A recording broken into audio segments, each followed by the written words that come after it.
After receiving a suspension of detention from the Salemba Detention Center, now Vicky Prasetyo is undergoing a face-to-face trial at the District Court of South Jakarta on Wednesday, September 23, 2020. However, the trial scheduled for hearing the testimony of linguist witnesses from the public prosecutor actually disappointed Angel Elga ex-husband. How could it not? There was a heated debate about the meaning of adultery as it is applied in the case of Vicky's raid against Angel Elga, who was caught with a man named Vicky Alman on November 2018. As a result, the man, whose real name is Hendrianto, does not accept the expert's testimony. Karena kan memang banyak yang aku mau uraikan ya terwakilkan sama kuasa hukum ya semua. Cuma ada satu statement tadi yang aku uraikan gitu loh, aku pertanyakan.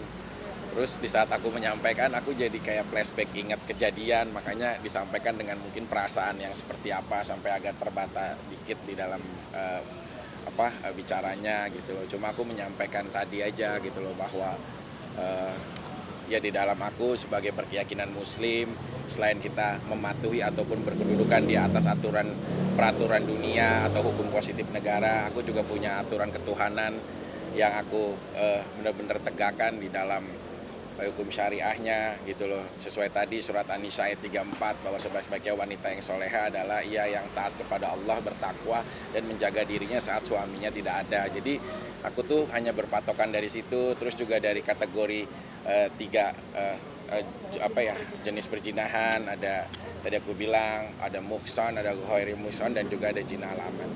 Saksi ahli bahasa yang tadi yang hadir, pada saat saya tanyakan ada beberapa pertanyaan, misalkan Bapak di situ menyatakan melihat video, diperlihatkan video, melihat nggak?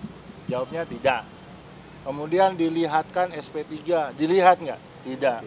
Terus kemudian saya tanyakan lagi, kalau memang itu yang disampaikan penyidik terkait BAP saksi-saksi, karena dia hanya merujuk pada BAP saksi.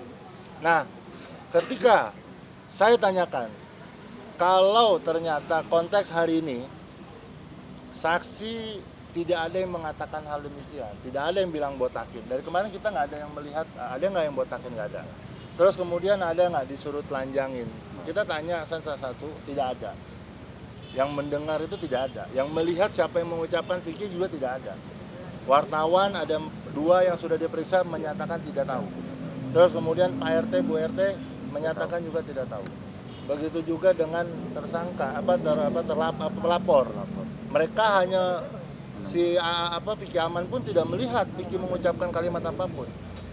Gitu loh. Oleh karena itu kami yakin bahwa apa yang disampaikan daripada daripada saksi ahli tadi hanya pada konteks kalimat kata, tidak melihat struktur ke belakang kenapa kalimat itu diucapkan, kondisi psikologis seperti apa ketika itu diucapkan. Padahal tadi sudah dijelaskan oleh pada saksi bahwa bahasa itu tercermin dari kejiwaan yang yang mengucapkan.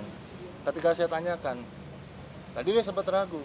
Nah, yang menjadi masalah adalah ketika kalimat-kalimat yang tadi itu, perkata-perkata itu, ada kalimat zina, dia jelaskan. Tuduhannya adalah sudah pakai baju atau tidak bersenggama. Konteks perzinahan dia tidak senggama dan disajikan oleh di BAP pada saat itu adalah tidak pakai baju. Saya tanyakan, Pak, kalau ditanyakannya pada saat tidak pakai baju, kalau ternyata setelah itu pakai baju gimana? Apakah terjadi perzinahan? Apakah tuduhan zina itu tidak menjadi fitnah? Tolong, kalau ahli dalam memberikan sebuah statement hukum, even bukan soal saya pun sekalipun, soal siapapun. Jadi kalau menurut aku harus benar-benar memang dikaji, harus benar-benar memang mengetahui benar-benar kronologis ini terjadi gitu loh. Karena kan masalah bahasa universal gitu loh.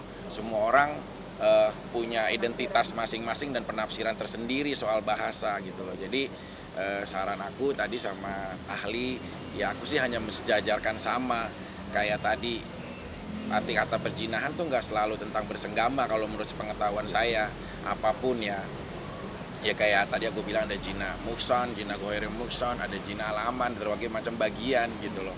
Nah, maksud aku tadi hanya sharing ya pendapat yang aku ketahui aja ya. Meanwhile, separately confirmed, Angel Elga's attorney, Rudy Kabunang, agrees with the expert witness's testimony, which emphasized that a sign of adultery is intercourse outside marriage.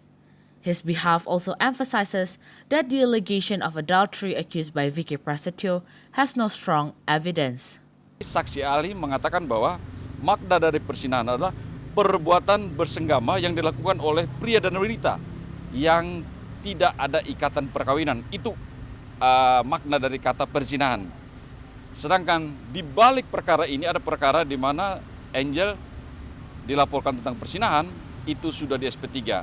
Berarti dapat disimpulkan bahwa ucapan perkataan perzinahan itu ada satu ucapan tanpa didasari dengan bukti.